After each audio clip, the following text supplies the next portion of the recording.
Uban sa sermon nga naguluhang kahayag ug kangitngit.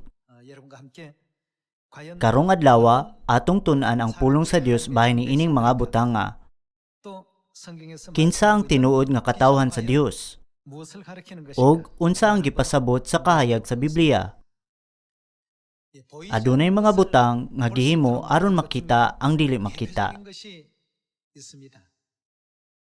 Mga igsuon, makakita ba kamo sa oras?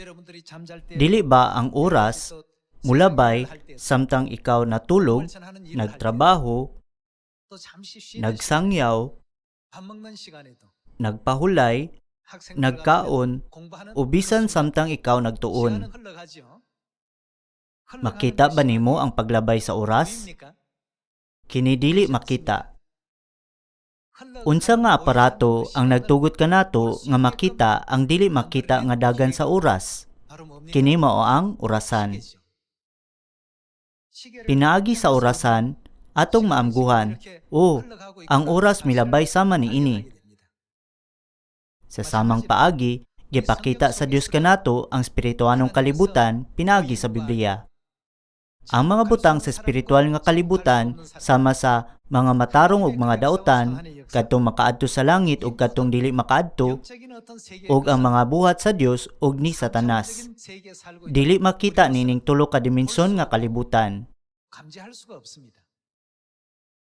Dili ba ang Biblia may labing importanteng aparato nga naghatag kanato og abilidad nga makita ang mga butang nga dili makita? Unya, pinagi sa Biblia, kinahanglang masabtan nato kanunay ang dili makitang kalibutan. Sa wala pa naimbento ang orasan, sa wala pa namatikdi sa mga tawo ang mga pagbago sa celestial nga mga butang, wala sila ideya sa paglabay sa oras.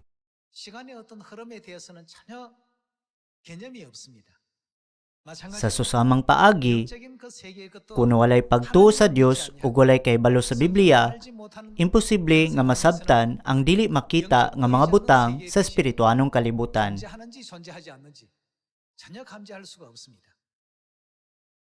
Pusa, karong adlaw, atong susihon pinaagi sa Biblia kung unsay kaulugan sa kahayag ug kung unsay kaulugan sa kangitngit. Atong mahibalon usab ang mga kinaiya ni adtong maluwas. Atong tan-aw ng John chapter 3 verse 16.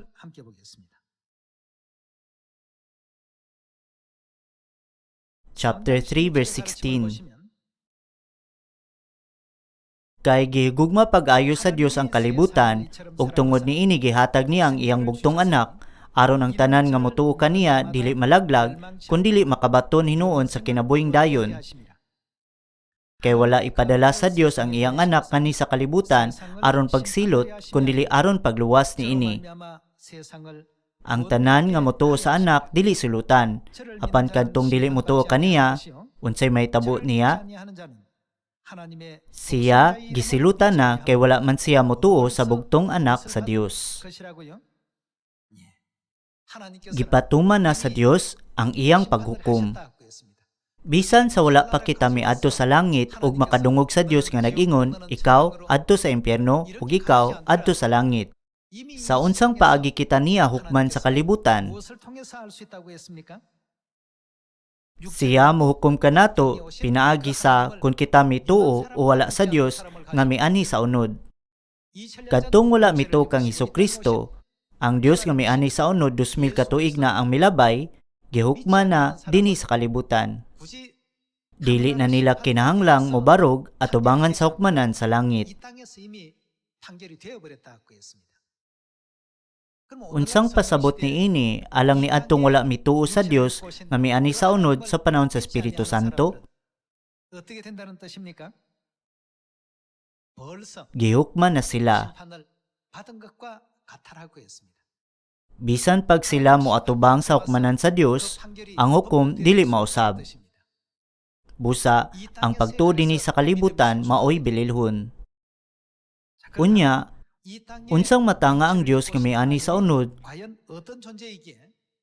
nga kita gihukman na kung dili kita motuo kaniya. Atong tan-aw ng verse 19. Kini maong silot. Ang kahayag miani sa kalibutan apan gipalabi sa mga tawo unsa ang kangitngit kay sa kahayag kay daotan man ang ilang binuhatan. Atong tanawon kung kinsa ang girepresentahan sa kahayag. Verse 20. Ang tanan nga nagbuhat og daotan dili gusto sa unsa? Nganong dili nila gusto ang kahayag? Unsay ilang gibuhat? Dili nila gusto ang kahayag tungod kay nagbuhat sila og daotan. Ug ang tanan nga nagbuhat og daotan dili gusto sa kahayag. Unsa man ilang buhaton? Sila dili moduol niini kay dili siya buot nga mabutyag ang iyang daotang binuhatan. Verse 21. Apan ang magbuhat sumala sa kamaturan, unsay ilang buhaton? Muduol sa kahayag aron makita nga nagmatinumanon siya sa Dios. Sumala sa John chapter 3 verse 16, kadtong dili moduol sa kahayag mao kadtong nagbuhat og daotan. Kadtong nagbuhat og daotan kay dili gusto sa kahayag, dili moduol sa kahayag ug mosalikway niini. Kini ang pagbuot sa Dios. Unya, atong kumpirmahon kung unsa ang gipasabot sa kahayag pinaagi sa pagpakli sa 1 John chapter 1. 1 John chapter 1 verse 5.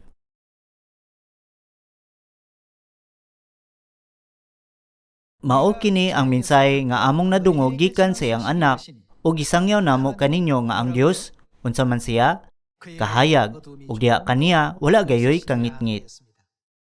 Ang Dios maoy kahayag. Kung ang Dios kahayag, unya kinsa man si Hesus nga miani sa kalibutan diha sa unod 2000 ka tuig ang milabay. Sumala sa John chapter 1 verse 1 ug 14, siya mao ang Dios nga naglungtad sukad pa sa sinugdan. Bisan tuod nga siya miani sa unod, siya mao ang Dios. Bisan tuod nga siya mao ang kahayag, ang mga tawo nagdumili sa pagduol sa kahayag. Ilang gisalikway ang ebanghelyo sa gingharian nga gisangyaw ni Hesus ug sila misinggit pagani ilansang siya sa krus. Unsang klase nga tawo sila?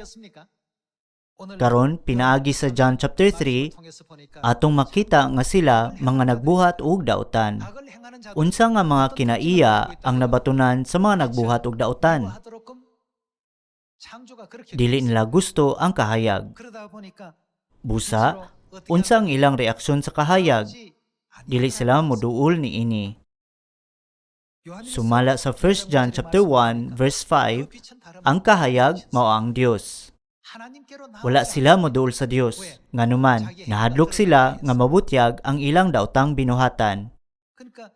Busa, unsa ang ilang gigugma? Mas gigugma nila ang kangitngit kaysa kahayag, ang Dios. Tungod kay ang Dios mao ang kahayag, kinsa ang kabaliktaran sa kahayag? Busa, gipalabi nila ang mga pwersa ni Satanas ug gisunod ang iyang espiritu. Ingon nga resulta, ang Dios mihimo og paghukom nga kadtong dili modawat sa Dios nga miani isip nga kahayag magatubang sa walay katapusan nga silot sa impyerno. Sumala sa report sa research, ang paghimo sa mga suga sa kadalanan nga doble ang kahayag sa gabii makuhaan og katunga ang krimen. Kini kay usa ka talagsaon nga panghitabo. Daghang mga krimen ang mahitabo sa mangitngit nga mga dapit. Mga igsuon, unya, sa mga termino usab sa kamaturan, dili ba kita moduol sa Dios nga mao ang kahayag? Kadtong nagbuhat og daotan, dili gusto sa kahayag. Busa, dili gyud sila moduol sa kahayag. Dili sila makabaton og pagtuo sa espiritu ug sa pangasawnon. Atong tan-aw ng Revelation chapter 22 verse 17.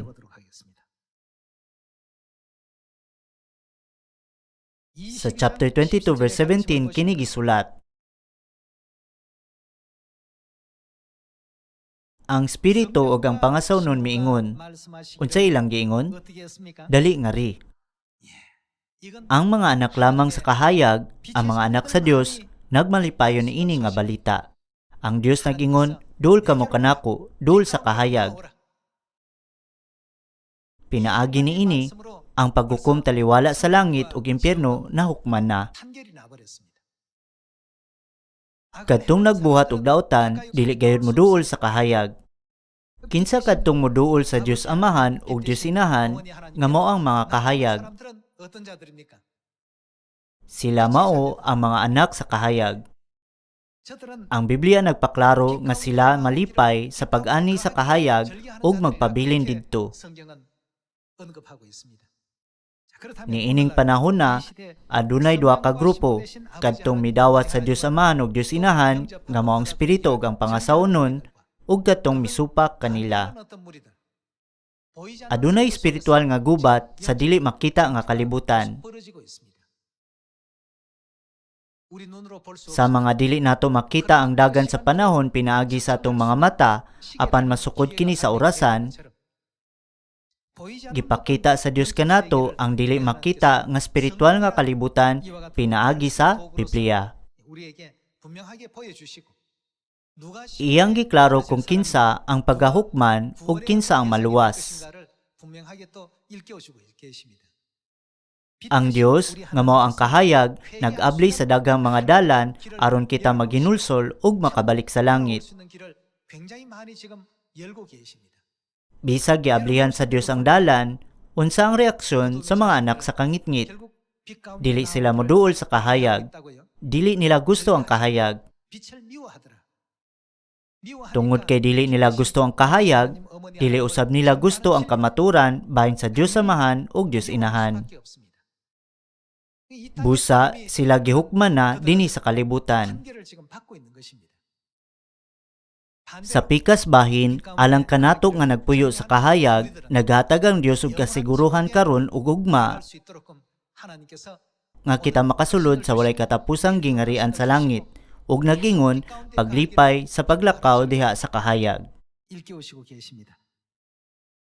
Unya, unsa nga matang sa dalan ang gibuhat sa Dios nga mao ang kahayag sa dihang siyami anhi 2000 ka tuig na ang milabay. Atong tan-aw ng John chapter 12 verse 46. Kini ang samang mensahe nga atong nakita ganina sa 1 John chapter 1 verse 5. Ang Dios kahayag. Mianhi ako ingon nga kahayag sa kalibutan aron ang tanan nga nagtuo kanako dili magpabilin sa kangitngit. Ang Dios miabot niining kalibutan na isip kahayag. Apan ang kangitngit misalikway kaniya tungod sa kahadlok nga ang mga buhat niini mabutyag. Karon, samtang nagsangyaw kita may tungod sa kamaturan, Dios Amahan ug Dios Inahan nga mao ang mga kahayag, adunay pipila ka mga tawo nga nagdumot kanila sa walay rason. Nganuman, sa kinaiyahan, dili nila gusto ang kahayag. Sa laing bahin, ang atong presensya dinhi karon nagsilbing ebidensya nga gihigugma nato ang kahayag ug malipay kita sa kahayag. Verse 46. Miani ako ingon nga kahayag sa kalibutan aron ang tanan nga nagtuo kanako nga mao ang Dios nga miani dinhi sa kalibutan diha sa unod, dili magpabilin sa kangitngit. Ang mamati sa akong mensahe ug dili magtuman niini dili kukman. Mianhi ako dili aron pagsilot sa kalibutan kun dili aron pagluwas niini. Adunay mosilot niadtong magsalikway kanako ug dili modawat sa akong mensahe. Ang pulong nga akong gisulti mao unya ang maghukom kaniya sa katapusang adlaw. Mga igsuon, unsa ang gisulti sa Dios Amahan ug Dios Inahan nga miani ingon nga espiritu ug pangasaunon? Kaganiha, atong gibasa ang Revelation chapter 22 verse 17 diin sila miingon, dali ngari, dili ba kini usa ka sugo nga moduol sa kahayag? Apan ang mga tawo dili moduol sa kahayag, nganuman. Kay iya man sila sa kangitngit, gihigugma nila ang kangitngit ug dili sila moduol sa kahayag. Kini tungod kay ang tanan nilang makaulaw nga buhat mabutyag. Sa laing bahin, malipay kita sa pag-ani sa kahayag ug magmaya diha sa kahayag. Tungod kay ang Dios na himuot sa atong mga buhat, sumala sa naisulat sa Ebanghelyo ni Juan. Unya, atong ablihan ang Hebrews chapter 5, aron tan-awon kung unsang sistema sa kamatuoran ang nakapaymot sa Dios, nga miani ingong kahayag 2000 ka tuig ang milabay. Karon, ang Dios nagtugot kanato sa pag-ila sa mga butang nga dili makita. Atong susiyon ang senaryo din gipakita sa Dios kanato kung kita iyabang mga anak o dili. Hebrews chapter 5 verse 6. Miingon usab siya sa laing bahin sa kasulatan, ikaw mahimong pari hangtod sa kahangturan. Sa unsang laray? Sa laray sa pagkapari ni Melkisedek. Verse 7. Sa mga adlaw sa tawhanong pagkinabuhi ni Jesus, nagampo ug nangaliw po siya uban sa makusog nga pagtuaw ug mga luha ngadto sa Dios nga may gahom sa pagluwas kaniya sa kamatayon. Tungod kay mapaubsanon ug buutan man siya, gidungog siya sa Dios. Apan bisan og siya maong anak sa Dios, kinsa ang anak? Kini si Jesus. Nakat-on siya sa pagkamasinugtanon pinaagi sa iyang mga pag-antos. Kay nahingpit man siya, nahimo siyang tinubdan sa dayon nga kaluwasan alang sa tanan nga masinugtanon kaniya, ug gihimo siya sa Dios nga, unsa? Pangulong pari sa laray ni Melkisedek. Ang Dios nagpamata kanato nga si Jesus, gihimo siya sa Dios nga pangulong pari sa laray ni Melkisedek. Unya, pinaagi sa mga pagtulunan may tungod kang Melkisedek, kinahanglan natong may balaan kung nagpuyo ba kita sa kahayag o nagpuyo sa kangitngit. Tungod kay si Jesus nga maong kahayag, gihimo nga pangulong pari sa laray ni Melkisedek, kita, usab, kinahanglan nga magpuyo sa laray ni Melkisedek aron magkinabuhi diha sa kahayag. Bisan pa ni ana, ang mga tawo moingon, gibasa na ako ang Biblia. Apan, gilaktawan kining tanang bahina, katingalahan kini. Uban sa bagong kasabutan, dili ba nabutyag ang ilang pagpakaulaw?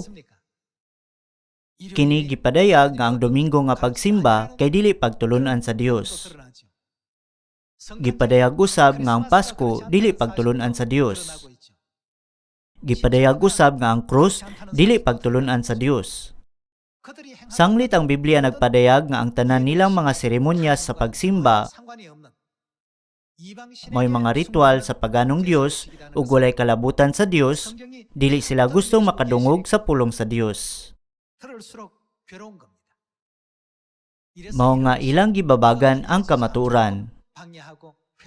Ni anang paagiha, ang mga tao dili moduol sa kahayag. Pag-abot sa kahayag, nasabtan nako ang pagsimba sa Domingo walay pulos. Ang pagsaulog sa Pasko walay pulos usab. Nagsimba ko sa krus, usa ka Dios-Dios. Kining tanang mga butang mapadayag sa diyang sila moduol sa kahayag. Busa, ang English nga Biblia klaro nga nag-ingon nga kini gitudlo mismo sa Dios. Si Jesus, ug gihimo siya sa Dios nga pangulong pari sa laray ni Melkisedek. Siya nakadawat niini nga titulo direkta gikan sa Dios. Unya, atong susiyon ang bahin sa laray ni Melkisedek pinaagi sa pag-abli sa Genesis chapter 14. Genesis chapter 14 verse 17. Sa pagpauli na ni Abraham man niya mabuntog si Kedorlaomer ug ang kaabi niya mga hari, gitagbo siya sa hari sa Sodoma dito sa walog sa sabi nga gitawag usab nga walog sa hari. Si Melkisedek nga hari sa Salem ug pari usab sa labing halangdong Dios nagdalag, unsa iyang gidala? Unsa ang gidala sa pari nga ginganlan og Melkisedek? Pan ug bino. Kinsa siya? Pari sa labing halangdong Dios. Nagdala siya pan ug bino aron panalanginan si Abraham, ug siya pari sa labing halangdong Dios. Verse 19. O gipanalanginan niya si Abraham sa pag-ingon, "Panalanginan ka, Abraham, sa labing halangdong Dios nga mo'y nagbuhat sa langit ug sa yuta. Dalaygon ang labing halangdong Dios nga naghatag kanimo kadaugan batok sa imong kaaway." O gihatagan sa ni Abraham sa ikapulo nga bahin sa tanan nga iyang nailog. Kini ang unang senaryo sa paghalad sa ikapulo.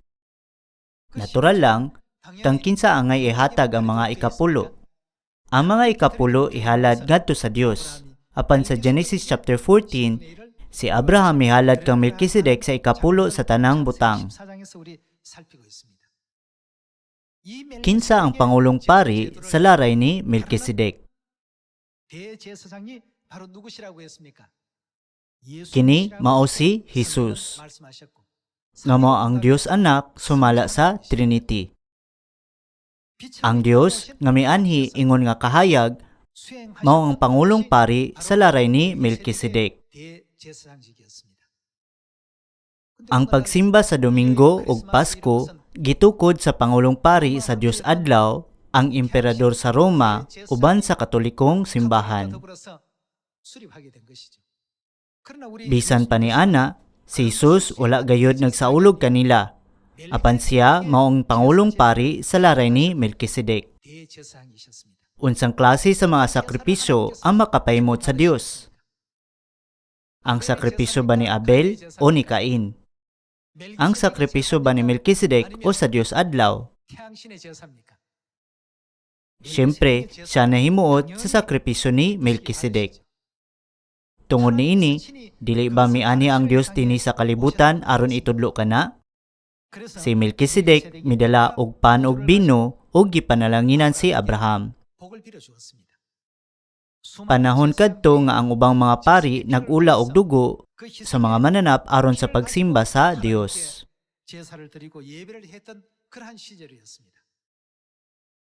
Apan, si Melkisedek nagdalag pan og bino nga talagsaon. Unya, atong tan-awon kung giunsa ni Jesu-Kristo, ang atong Dios nga miani ingon nga kahayag, nagtudlo bahin sa regulasyon sa pan ug bino sa bag-ong kasabutan. Pinaagi sa pagpakli sa Matthew chapter 26, verse 17. Sa unang adlaw sa kasaulugan sa pan nga walay patubo, ang mga tinun-an miadto kang Hesus ug nangutana kaniya, "Asa man nimo gustong ipaandam kanamo ang panihapon sa kasaulugan sa pagsaylo?" Si Jesus mingon kanila, "Adtuan ninyo ang usa ka tawo didto sa syudad ug ingna siya. Ang magtutudlo nag-ingon, miabot ang akong oras. Ako ug ang akong mga tinun-an maghimo sa kasaulugan sa pagsaylo didto sa imong balay." Ug gibuhat sa mga tinun-an ang giingon ni Jesus kanila ug giandam nila ang panihapon. Mupadayon kita sa verse 26. Dili ba kini sama sa gabi sa pagsaylo? Samtang nangaon sila, mikuha si Jesus sa pan, nagpasalamat sa Dios ug gipikas-pikas niya kini ug gihatag sa iyang mga tinun-an ug mingon siya, "Dawatan ninyo kini og kan-a, kini mao ang akong lawas." Unya gikuha niya ang kupa, nagpasalamat sa Dios. Unsa ang naa sa kupa? Bino kini. Apan kini nga bino lahi sa bino nga kasagaran ginainom sa mga tawo. Unsa nga klase sa bino kini? Kini mao ang bino sa pagsaylo. Unya gikuha niya ang kupa, nagpasalamat sa Dios ug gihatag kanila. Unsa man ang iyang giingon? "Inom kamong tanan niini." Siya miingon, "Kini mao ang akong dugo nga nagligon sa kasabutan, ang akong dugo nga gipaagas alang sa dagan aron sa pagpasaylo sa mga sala."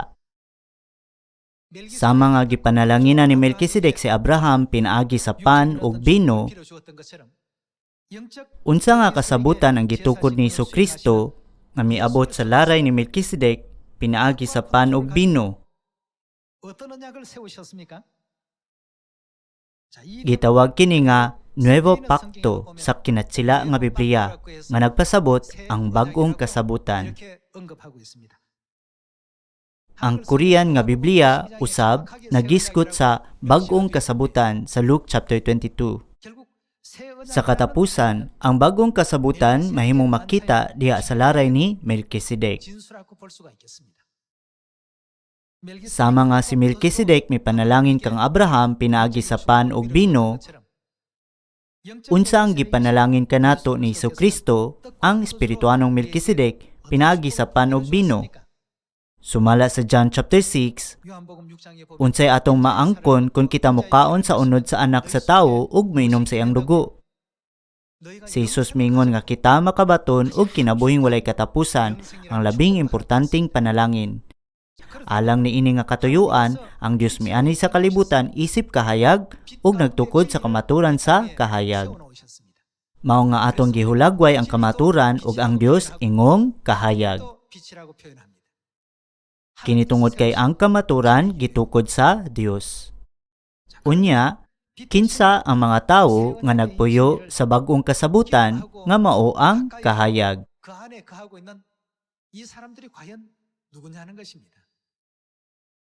Sa John chapter 3, kini nag-ingon nga kadtong iya sa kangitngit sa ato pa, kadtong nagabuhat og daotan, dili gusto sa kahayag ug dili moduol sa kahayag. Kipakita sa Dios nga lahi sila pinaagi nining mga kinaiya. Kini usa ka importante nga punto sa pag-ilatali ni atong moadto sa langit ug ni atong dili. Unsa ka kung wala kitay orasan?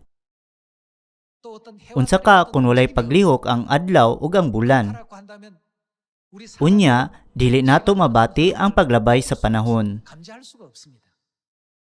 Sa samang paagi, kung walay Biblia, dili nato matagaan og pagtagad ang atong espiritual nga kahimtang. Ang paglabay sa panahon anaa, apan walay aparato nga makapamatuod niini.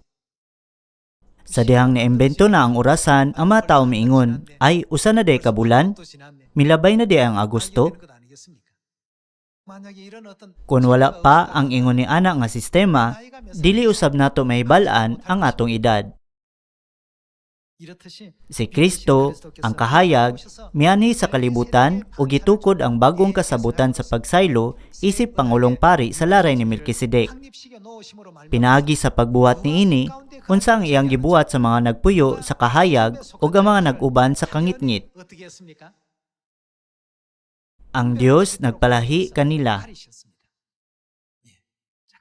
Unya, tan-awon usab nato ang ebanghelyo ni Luke may tungod sa bagong kasabutan. Atong tan-awon ang Luke chapter 22 verse 7. Atong tan-awon ang verse 7. Ug miabot ang adlaw sa kasaulugan sa pan nga walay patubo, nga may tingihaw sa mga nating karnero nga may kanon sa panihapon sa panahon sa pangilin sa pagsaylo. Gingnan ni Jesus si Pedro ug si Juan, lakaw kamo gikay ninyo ang atong panihapon sa pangilin sa pagsaylo. Atong tan-aw ng verse 19. Gikuha niya ang pan ug nagpasalamat sa Dios unya gipikas-pikas niya kini ug gihatag kanila nga nag-ingon, mao kini ang akong lawas nga gihatag alang kaninyo. Buhatan ninyo kini aron sa paghandom kanako. Human sa panihapon gikuha usab niya ang kupa ug nagpasalamat sa Dios. Gihatag niya kini kanila ug mingon siya, kining kupa maong bagong kasabutan sa Dios, tiniman-an sa akong dugo nga giula alang kaninyo. Pinaagi sa panog bino sa pagsaylo sa bagong kasabutan, gitukod sa Dios ang laray ni Melkisedek. Sa panahon ni Abraham, samtang ubang mga pari may halad og mga sakripisyo gamit ang dugo sa mga mananap, si Melkisedek nagpanalangin kang Abraham gamit ang pan ug bino. Sa Hebrews chapter 5, naisulat nga si Jesucristo gihimo sa Dios nga pangulong pari sa laray ni Melkisedek.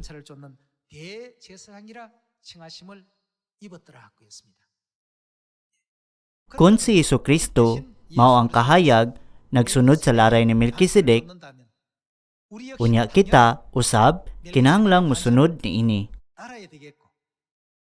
Tungod kay ang Dios nag-ingon nga iya kini gitukod alang kanato, dili ba kita mga makasasala kinahanglan nga motuman sa bagong kasabutan? Kini ang hustong butang nga buhaton. Atong susiyon ang panalangin nga gisaad sa Dios alang sa ingon nga mga tawo.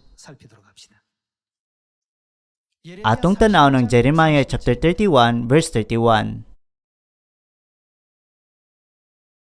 Chapter 31 verse 31. Nagingon ang Ginoo, dali abot ang panahon nga maghimo akog unsa? Bagong kasabutan uban sa katawan sa Israel ug sa Juda. Tan-awon pa nato bahin sa bagong kasabutan sa verse 33. Inigabot niya itong panahon na mao kini ang kasabutan nga himuon ko uban sa katawan sa Israel. Ibutang ko ang akong sugo sa ilang kaisipan ug isulat ko sa ilang kasing-kasing. Ug mahimo ako, mahimo siya nga ilang Dios ug sila akong katawhan. Tungod kay ang Dios mao ang kahayag, iyang gipasabot ako mahimong ilang kahayag ug sila mahimong akong katawhan nga nagpuyo sa kahayag. Mao kini ang paagi sa pag-ila sa Dios sa mga anaa sa bag-ong kasabutan sa laray ni Melkisedek. Sama sa gitakda sa Dios nga si Jesus mahimong pangulong pari sa laray ni Melkisedek, iyang gitawag ang mga anaa sa bagong kasabutan nga akong katawhan. Kini nga titulo wala gihatag sa bisan kinsa lang. Kinahanglan kita nga mopuyo sa kahayag. Dili ba kita angay nga mopuyo sa langit tong amahan ug sa langit tong inahan? Verse 34.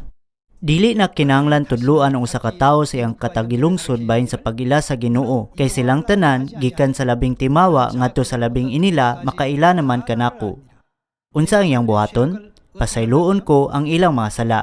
Pasayloon niya ang pagkadaotan ni adtong anaa sa bagong kasabutan, ug dili ko na hinumduman ang ilang mga kasaypanan. Unya, dali ra bang wag tangon kining maong kasabutan? Verse 36. Nagsaad siya nga samtang magpabilin pa ang hanay sa mga butang sa kinaiyahan, magpabilin nga nasud ang Israel. Verse 35. Gihatag ni Yahweh ang adlaw aron paghatag og kahayag panahon sa adlaw, ug gihatag usab niya ang bulan og mga bituon aron pagdan-ag panahon sa gabii. Kutawon niya ang dagat ug modahonog ang mga balod ni ini, si Yahweh nga labing gamahanan mao iyang ngalan. Mausab ba kini nga regulasyon? Misaad siya nga dili na kini mausab. Unya, aron kita makapuyo sa kahayag, kinahanglan kita nga mopuyo sa bag-ong kasabutan, ilabi na sa kamatuoran sa pagsaylo, dili ba? Mao nga ang Hebrews chapter 9 nag-ingon nga ang bagong kasabutan makapahimo kanato sa pagdawat sa gisaad nga walay katapusang kabilin. Sa laing pagkasulti, dili ba ang saad sa Dios ang nagtugot kanato nga makasulod sa langit? Atong tanawon pag-usab ang John chapter 3 verse 19. Kini mao ang silot. Ang kahayag mianhi sa kalibutan, apan gipalabi sa mga tawo ang kangitngit kay sa kahayag. Kay daotan man ang ilang binuhatan, ug ang tanan nga nagbuhat og daotan dili gusto sa kahayag, ug unsa ilang buhaton, dili sila moduol sa kahayag. Nganuman, kini tungod kay dili sila gusto sa kahayag, kini ilang kinaiya. Kini gipasabot sa verse 20 kay dili siya buot nga mabutyag ang iyang daotang binuhatan.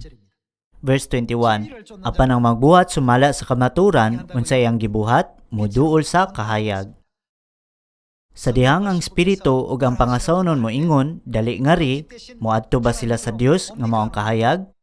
Bisan kinsa nga nagkinabuhi sa kamaturan, moduol sa kahayag. Kung magsangyaw kita bahin sa Dios Inahan, sila mga tana, Dios Inahan, asa man ka nagikan, naa sa Biblia. Atong tanawon ng Biblia.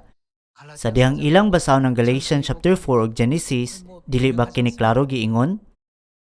Busa, bisan kinsa nga magkinabuhi sa kamaturan, moduol sa kahayag. Apan ang magbuhat sumala sa kamaturan, moduol sa kahayag, aron makita nga nagmatinumanon siya sa Dios. Ingong resulta, nadawat nila ang bagong kasabutan, ingon man ang Dios Inahan ug ang Dios Amahan. Ang pag-ila nila kay amahan ug inahan, mas bilinon kanila kaysa bisan unsang butang. Walay mas labaw nga kalipay. Sa pagkakita niini, kita, ang mga anak sa kahayag, kinahanglan nga ipakaylap ang ebanghelyo. Sa mga anak sa kahayag, ang yanong nga paghisgot sa Dios Inahan, mahimong adunay dakong epekto sa ilang mga kasing-kasing.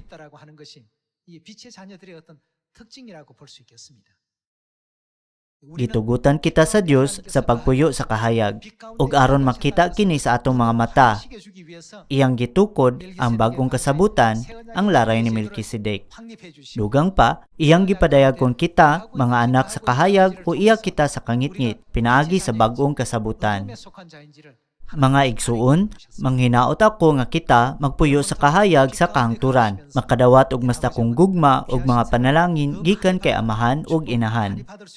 Nanghinaot nga nakakaplag kamo grasya ni ining mga pulunga, akong tapuson ang sermon. Dagang salamat.